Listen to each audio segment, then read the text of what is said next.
Hello everyone, this is your Bollywood spy यानी कि RJ Divya सोलगम। और आज मेरे साथ मौजूद है हमारे देश की one of the finest actors, that Shabana Azmi ma'am. Ma'am, it's an honour शुक्रिया। Always meeting you. एंड सबसे पहले तो पूछना चाहूंगा कि अब कॉन्ग्रेचुलेशंस देना चाहूंगा for Mee Raqsam. What a film, what कितनी प्यारी फिल्म, मतलब गूज बम्स आ गए। इतनी टॉपिक अगर कहे तो सिंपल टॉपिक है, लेकिन फिर भी इतना एंगेजिंग, इतना आई थिंक ग्लोबल टॉपिक है। This can be used in anywhere, this can be there in US also, it can be there in any country, North Korea, South Korea, but कैसे कैसे शुरुआत हुई मीरज सम? देखिए, ये इस सहरा तो पूरी की पूरी पूरा का पूरा बाबा आजमी के सर जाता है, क्योंकि बाबा आजमी फिल्म बनाने के फेर में थे काफ़ी सालों से। और क्योंकि वो मेन स्ट्रीम सिनेमा के हैं, तो उन्होंने यही सोचा था कि वो एक मेन स्ट्रीम फिल्म बनाएंगे, जिसको हम कमर्शियल सिनेमा कहते हैं। और तो उन्होंने 2-3 स्क्रिप्ट्स भी लिखवाई, लेकिन उनका दिल उसमें नहीं लगा।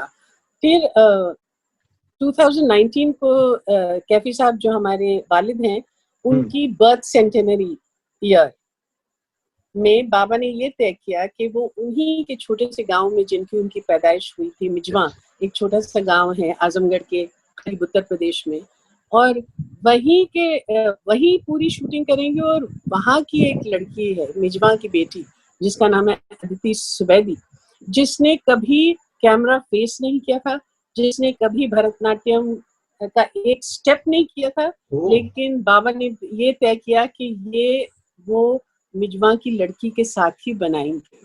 और इस तरह से इससे ज्यादा खूबसूरत और ट्रिब्यूट क्या हो सकता है कैफी साहब के लिए। बट अगेन ये थॉट, अगेन जो आपने कहा ट्रिब्यूट क्या हो सकता है कैफी सर के लिए, बट ये थॉट कभी हमने सोचा नहीं है कि भरतनाट्यम सिंपल लगता है, बट देन उसके पीछे जो दोनों कल्चर्स के जो आपने लेयर्स दिखाए, एंड दोनों के अपने point of view, the prejudice mindset को जो आपने खेला है, वो बहुत ही एक यूनिक कॉन्सेप्ट हो जाता है। और कहीं ना कहीं क्या डैनिश के कैरेक्टर में आपने कैफी सर को देखा?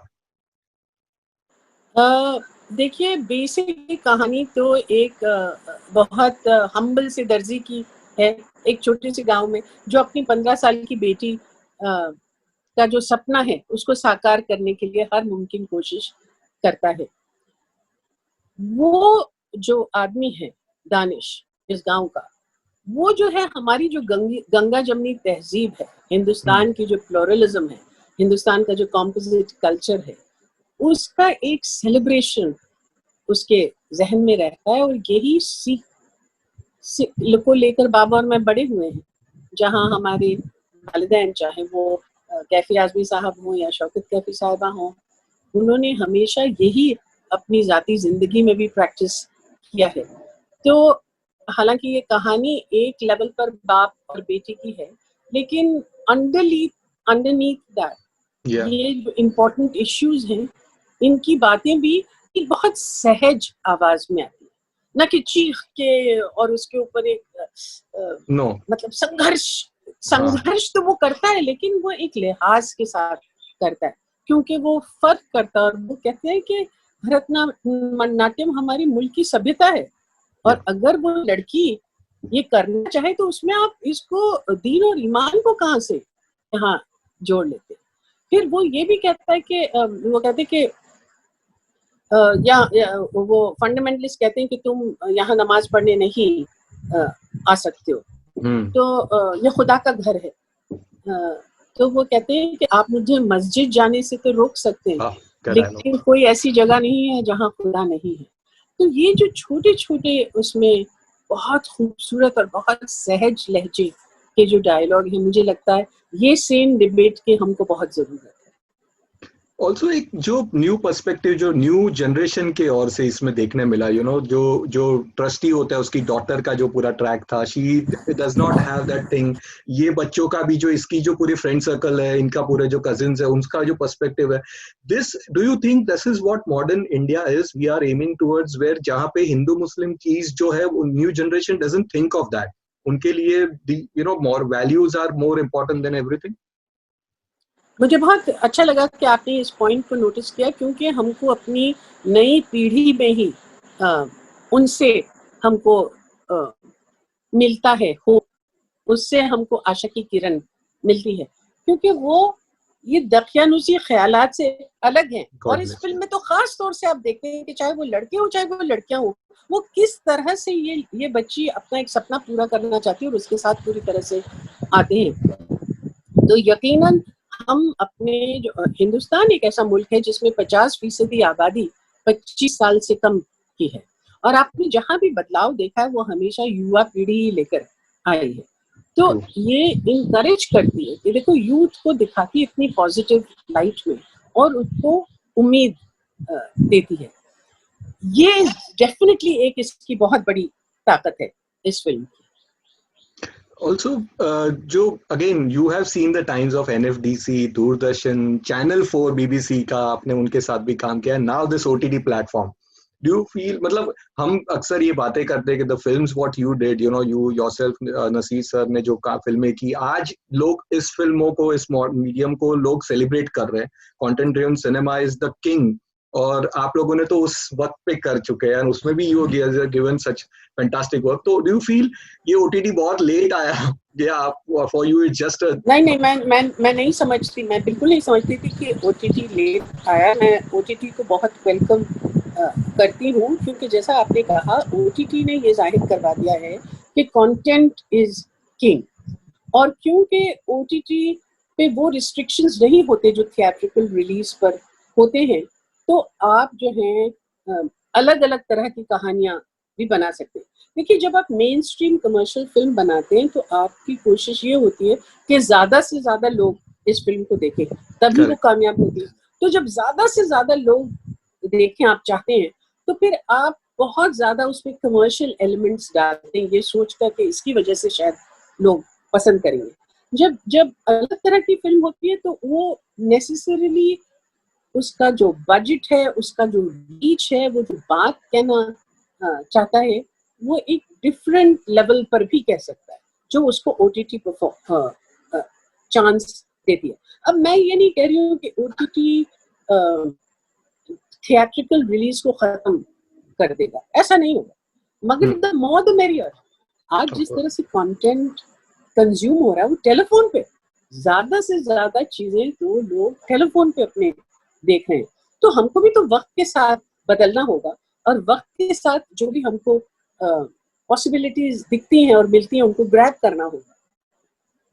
मैम, आपने ये जो कमर्शियल सिनेमा की जो बात की कि ज्यादा उसमें इंग्रेडिएंट्स डाले जाते हैं इन to make it more popular, कितना टफ था आपके लिए to be part of those films and also not be part of those run of the mill films. आपने कमर्शियल में भी आपके पास बहुत सारी बड़ी ब्लॉकबस्टर फिल्म्स है, हिट्स है, तो आई एम श्योर आपके पास बहुत सारी ऐसी कमर्शियल फिल्मों की ऑफर्स आई होगी which must have been very hard for you to say no in those times, जब ये कहा जाता था कि इसी से आपकी स्टारडम बनती है.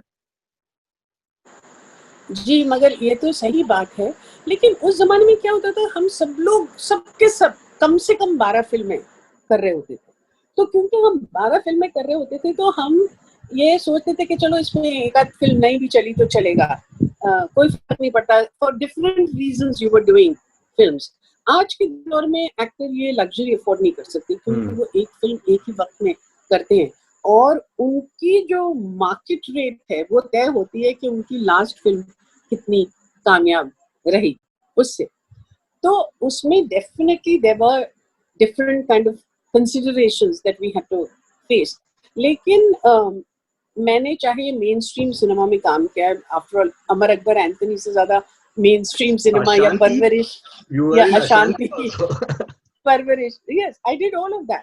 लेकिन उसमें मैं इस बात का जरूर लिहाज रखती थी कि चाहे वो मेन स्ट्रीम फिल्म ही हो, उसमें औरत की डिग्निटी कहीं कॉम्प्रोमाइज नहीं हो, इस बात का ख्याल मैंने हमेशा रखा है. क्योंकि जाहिर है जिस माहौल में मैं पली बड़ी और जो मेरी परवरिश हुई थी उसके हिसाब से तो यही सही था. आपके काफी फैंस इसमें थोड़े से नाराज भी, अपसेट भी है कि दे थॉट दैट आपकी एक झलक दिखाई देगी नसीर सर के साथ कोई सीन, या मे बी फिल्म के एंड में, या वो टीचर का रोल आप कर सकती थी या कुछ, तो क्यों आप नहीं थी इसमें? अब वो तो डायरेक्टर साहब को कन्विंस करना पड़ेगा. देखिए, मुझसे तो बाबा साहब से भी कुछ लोगों ने पूछा है कि भाई नसीर और शबाना ने इतनी फिल्में एक साथ की हैं कि एक ऐसा वक्त था जब मैं नसीर के साथ ज्यादा वक्त गुजारती थी बनिस्बत जावेद के, और रत्ना जो है नसीर के साथ कम वक्त गुजारती थी बनिस्बत मेरे, लेकिन उनको सही नहीं लगा। तो हमारे यहाँ तो मुझे बहुत सारे लोग ये भी पूछते हैं कि आज तक जोया या फरहान ने आपको क्यों नहीं कास्ट किया। मैं मजाक में ये कहती थी कि देखिए मेरे लिए ज्यादा आसान होगा स्टीवन स्पीलबर्ग को कन्विंस करना बजाय जोया और फरहान के, और देखिए हुआ भी ये कि फाइनली मुझे फिल्मों में साइन कर लिया गया जो कि स्टीवन स्पीलबर्ग जिसका प्रोडक्शन कर रहे हैं, लेकिन अभी तक जोया और फरहान को मुझे रोल देना है। तो बट अगेन डायरेक्टर्स की बात करेंगे मैम, फ्रॉम सत्यजीत रे से लेके Shyam Benegal, Gulzar, Manmohan Desai, you have and even Prakash Mehra, you work with the best of the directors. तो कैसा लगता है आपको? अगेन इंटरनेशनली भी आपने काम किया है।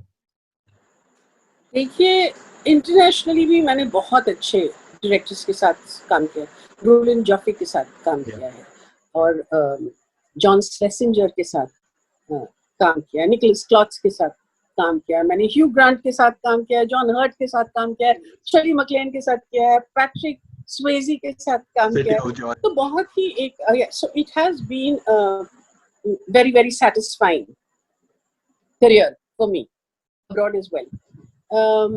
लेकिन सॉरी आपका सवाल क्या था? मेरा जनरल ये था कि यू हैव यू नो एक तो worked with all the best ones, and secondly you have been a role model for all the actresses who seek longevity in film industry, you know. वरना एक देखिए longevity, मैं बताऊं longevity film में क्यों होती है।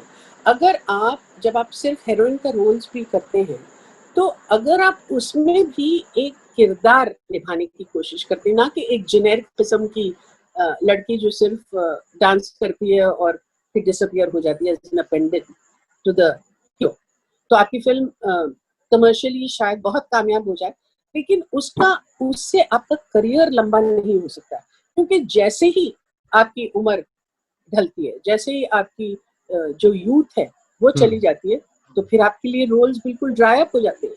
लेकिन अगर आपने अपनी जवानी में भी कैरेक्टर रोल्स करना शुरू किए हैं, तो आपका करियर गारंटी होता है ओवर अ लॉन्गर पीरियड।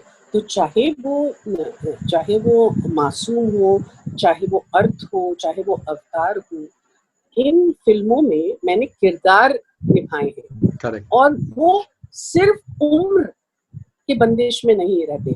मुझे ऐसा लगता है कि ठीक ऐसी ही कामयाबी अनिल कपूर को मिली है, क्योंकि अनिल कपूर को भी इस वक्त उनकी उम्र के हिसाब से बहुत सारे रोल्स मिलते हैं, क्योंकि उन्होंने कैरेक्टर्स को एम्ब्रेस किया। ये बहुत जरूरी है। हम लोग जो है ना बहुत ज्यादा वक्त उम्र से लड़ने में करते हैं और कोशिश करते हैं कि हम जो हैं ज्यादा से ज्यादा यंग लगे। ये मुझे लगता है कि ये एक नाकाम ही कोशिश रहेगी, क्योंकि आफ्टर ऑल एज एक रियलिटी है आपकी। तो बजाय इसकी कि आप उसको फाइट करें, आप उसको अगर एम्ब्रेस करें, तो जिंदगी का हर दौर आपके लिए बहुत खूबसूरत हो सकता है। वाह, क्या बात है। ऑल्सो मैम, जो अगेन आपकी फैमिली की बात करें तो फादर हैज बीन लाइक तो लिरिक्स राइटर, इतने बढ़िया राइटर कैफी सर, आपकी मम्मी ने फिल्मों में काम किया है। तो जब आपने शुरुआत की, यू नो आजकल ये जो चलता रहता है everything, you started, you could have been a part of a big commercial film, लेकिन आपने अंकुर से शुरुआत की। उसके बाद also you chose your films, आपने स्ट्रगल करते रहे। आपने ऐसी अक्सर हमने बताया भी, ऐसी फिल्मों के आप you have been part of those film जिनके बजट नहीं होते थे, और आप लोग फ्री में काम करके आप लोगों ने फिल्में खत्म कंप्लीट की है, प्रमोट किया है। तो this is like an being a insider, still you fought like an outsider. तो ये जो आजकल जो मुद्दा चल रहा है, do you laugh out over it, और यू फील कि दे आर जस्ट अपने काम पे उन्हें कॉन्सेंट्रेट करना चाहिए? देखिए, हर इंसान को ये हक है कि आप अपनी राय इजहार कर सकें, और आपकी राय मेरी राय से अलग भी हो सकती है, लेकिन आप उसको किस ढंग से पेश करते हैं, उसको सेंटर स्ट्रीम कैसे लेकर आते हैं, सेम डिबेट कैसे करते हैं, बात तो उस पे है ना कि आप जो है सुबह से शाम सिर्फ गालियां ही देते रहे और चिल्लाते ही रहे। तो होता क्या है कि आप ये रियलाइज नहीं करते कि इतनी ज्यादा हेट को फेस करके लोग थक जाते हैं, वो बोर हो जाते हैं और वो सुनना बंद कर देते हैं। सुनेंगे तो आपकी बात, जब आप उसको अपने डेफिनेटली स्ट्रांगली कहेंगे, लेकिन सहज तरीके से कहेंगे। और अगर आप मीर अक्सम को देखें, और मीर अक्सम ने जो सलीम, जो फादर का रोल प्ले करते जी। हैं, दानिश हुसैन, उन्होंने देखिए अपनी बैटल जो फाइट की है उसको लिहाज के दायरे में रखकर ही यस। कहा है। जब अपनी कम्युनिटी के सीनियर से वो बात करते हैं और उनसे इख्तिलाफ करते हैं, तो भी उनकी नजर में एक लिहाज है, उनकी आवाज में एक लिहाज है, लेकिन जिस ताकत से वो कह रहे हैं वो ताकत में कमी नहीं है। तो ये जरूरी है कि हम जो मानते हैं उस बात को इजहार करें इस तरह से कि लोग के कान खुले, न लोगों के कान बंद हो जाए, ऐसा मैं मानती हूँ। तो एक और ये चीज कि जो Z5 का प्लेटफॉर्म है, you know this is got so many, the maximum countries में है, और आपने वर्ल्ड सिनेमा देखा है, आपको लगता है कि Mir Aksam will be consider in those Jafar Panjani या फिर माजिद मजीदी की जो फिल्में होती है उस लेवल की फिल्में में, and world will see this film finally? Well, Mir Aksam is being seen in 190 countries, and I have received many calls and messages from people all over the world, very happy that they're going to be able to see the film. अभी बहुत खुशी की बात यह है कि south Asian film festival का एक कंग्लोमरेट है अमेरिका में, जिसमें 7 फेस्टिवल्स एक साथ होकर आए हैं, और उसमें Mir अक्सम has been chosen as an opening night film. So we hope that its reach will be out. तो इसके बाद will we see you doing more, producing more films? Well, it would really depend on a subject that I like very much, a subject that I feel committed to, because मुझे ऐसा लगता है कि देखिए, आप जो बन रहा है, अगर उसके बजाय एक दूसरी तरह की फिल्म बनाना चाहते हो, तो आपको उसको सपोर्ट तो करना पड़ेगा।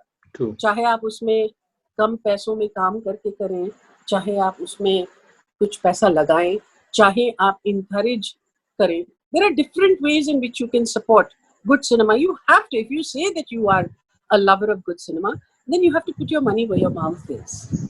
Well, keep doing great work, ma'am. Thank you so much. Thank you so much.